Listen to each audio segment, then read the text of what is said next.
it's Jill with cricflix, and I have 5 different parties. All the centerpieces are cut out, put together, and each one of them I left a little bit to do on them so that I could do some videos for you.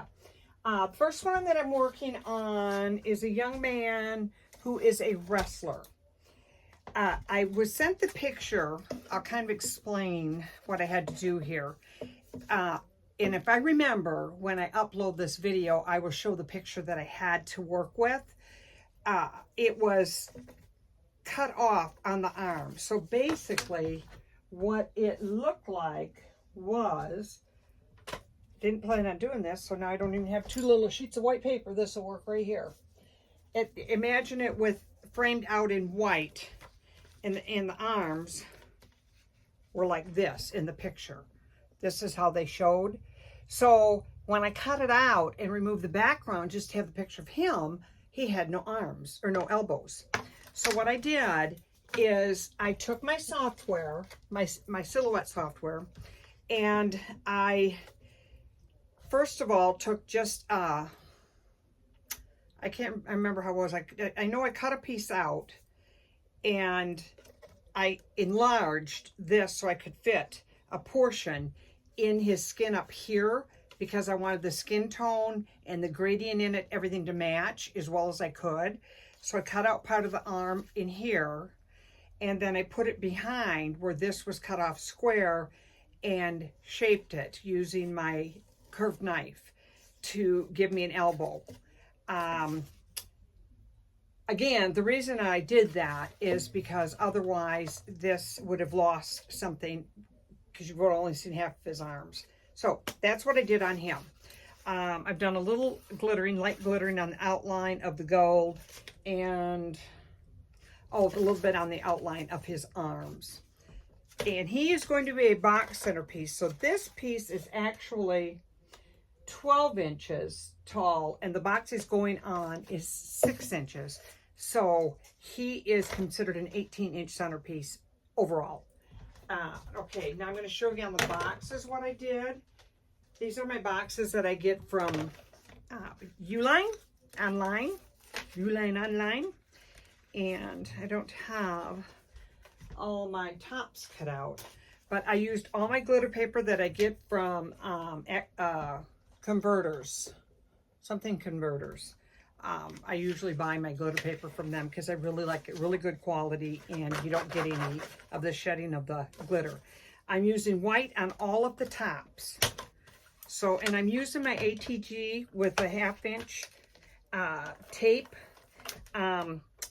One thing is that this tape is a little bit stronger than the ones that you buy in the craft store for the pink ATG guns. And I want this to stick really well to my box. So that is my reason for using this tape specifically. Whoop. Okay, we're good there. Then I am going to take my crocodile, which I love this thing. You can punch holes that are 1/4 of an inch. You can punch holes that are, I think they're about 1/8 of an inch, maybe 1/4. And then here is for putting eyelets on. This little piece spins around to fit the size of your eyelet. And then this up here, when you move it, it will adjust to whether you're using the eyelet. When you push down, it's doing the eyelet. If you use the smaller hole, you put it there.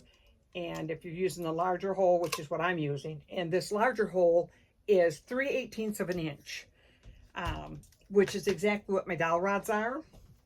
So I have it set. There's a guide here, and the guide on the crocodile tells you what to set it at depending on what your setting is up here, whether it is for your eyelets or the smaller large hole. Then you use, there's 3 different measurements here, and the guide is to allow you to get in the center. This is a 6-inch box, so I want this 3 inches in, and I'm using the 3/16 hole. So I've got it at 3 inches. Now, I'm going to put my box top in there to the guide of the 3 inches, And I kind of stand over and eyeball it to get it to the center, because it doesn't have to be exactly, but I don't want it way off either. And then what I did is I cut out a bunch of 6x6 inch pieces of glitter paper I cut them like diagonal like this, so that I only used half a piece to make my 2 different colors. Now what I want is I want that on the front of my box. So, and the back. So I'm going to show you when I close my lid, this is the front. So this is where I want it. What I'm going to do is outline the whole 6x6 inch tape on the box, and then I'm going to go diagonally, corner to corner, so that I have it to hold this triangle piece. And I did gold first. So I'm going to put gold, and I'm going to use my guide as the edge of the box. And there's my gold one. And then I'm going to put my black one on. Reason for these colors is because the colors, obviously, that I've already showed you are gold and black. And a little bit of white around the letters. Oops, got a little blue there. Then, just to give it a different touch, not out of a great need, I took a little over about 3/4 inch wide piece of black. When I'm cutting out my glitter paper, if I'm doing straight cuts and there are pieces that are left over that I can use on something else, I save them, because sometimes I just want to add a little bit of make it decorate. No, I don't want to say decorate it, dimension to it. So I put the front of the box like that, which I will do exactly the same thing on the back. Then I had done the logo of the school that he's going to be going to. And I am going to pop dot that. I got out new pop dots because I was running out, and I don't know where I put my running out packet at. So I will open a new one. These pop dots I absolutely love. One of my favorites, and I do believe I get them at Michael's. The brand is Scrapbook Adhesives is what it says. No, that's what it's called. I don't know what it is, but these I really, really like because they stick really well. Some that I've gotten in the past, they don't stick particularly well. And this one, I can't seem to find the opening of the package. And I know it's right here. Come on. Well, I'm not going to use it again, so I'll grab a pair of scissors and cut it open myself. Doggone it. Maybe that just rips. Wow. I tell you, as long as I've been doing this, you would think that I would have known that by now. My husband just made a kind of a billboard sign. Stands in A-frame. My daughter, for her real estate, she had her business card blown up into, I think it's like 36 by, must be 24 or bigger. I don't know. It's pretty good size. Had these posters made, and my husband framed them out, and we put plexiglass. I shouldn't say we's too many people because I was not involved. I did do the lettering on her for sale sign, but it's a great big, I shouldn't say great big, it's a sign with her business, it's her business card blown up on this easel, and then a little sign that hangs off the corner that will say either open house, for sale, pending offer, accept whatever she wants, and she can change it out because it'll just kind of hang over the corner. But she has a house that she just got a listing and wanted to get it on there. She tells them about it on Tuesday. They should like this sign while he's in the middle of finishing repairs on one of her rental properties. And then she calls and says, can I have this on by Friday? Then she calls me on Thursday or Friday, must have been Thursday, and said, can she have me do the for sale sign by yesterday? And this is my daughter. Whenever she needs something, she needs it yesterday. I didn't want that. That one goes on the bottom, so I'm going to take that off, guys.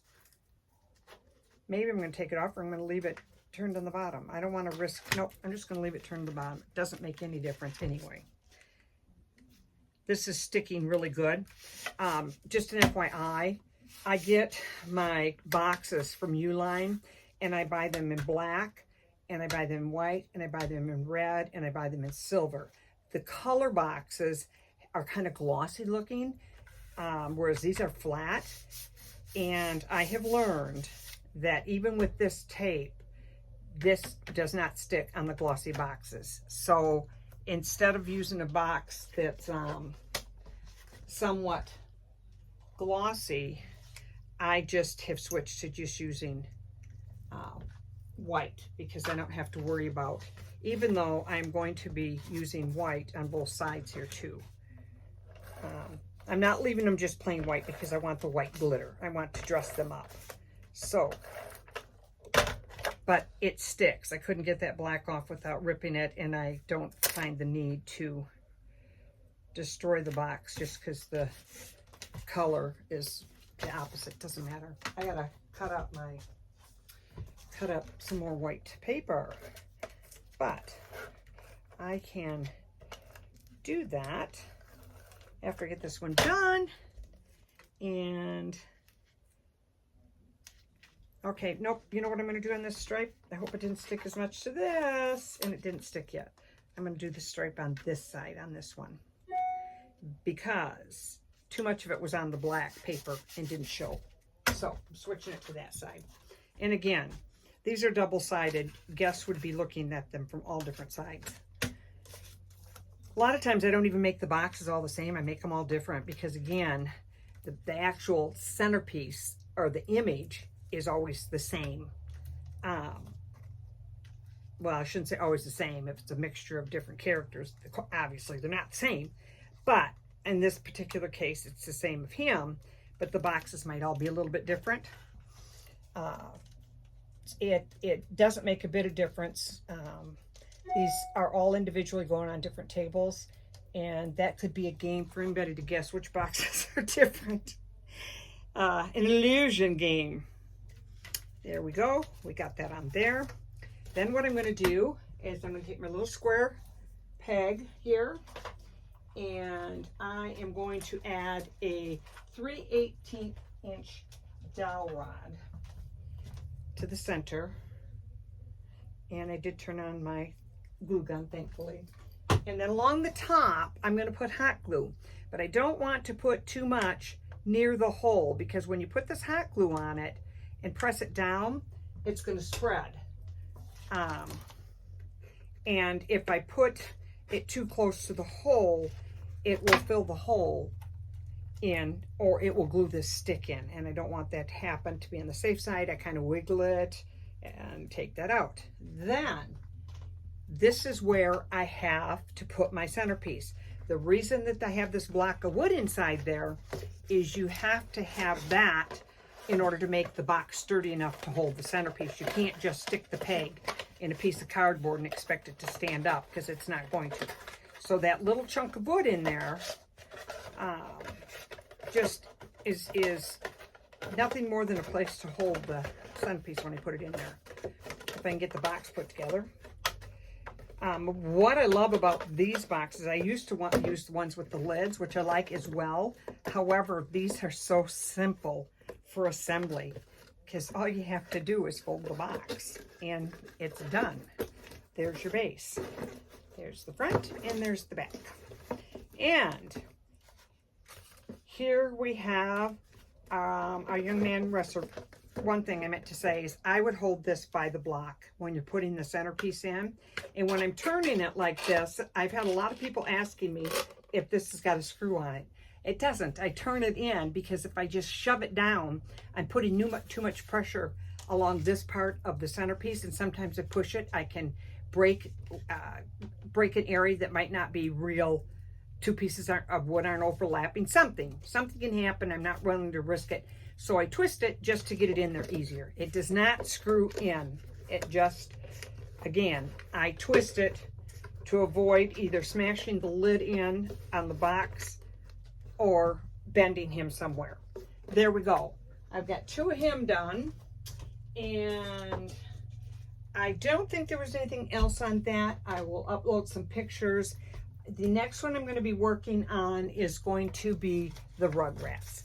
But for now, with this one, I can finish up these 4 off camera and move on to the next one. Thanks a lot for watching, and we will see you shortly. I'm going to see if I can get 5 videos done this weekend. This is a challenge for me. And if I can find my camera, I need a remote control. I mean, I need a hand thing, not my watch, because I can never find my camera when I'm looking for it in all my, I tell you. And the older I get, the worse it gets. Too much on my plate, or too little going on, or too little up here. Too little retention of things. Oh my goodness gracious, guys. I just found it. So we will see you on the next one.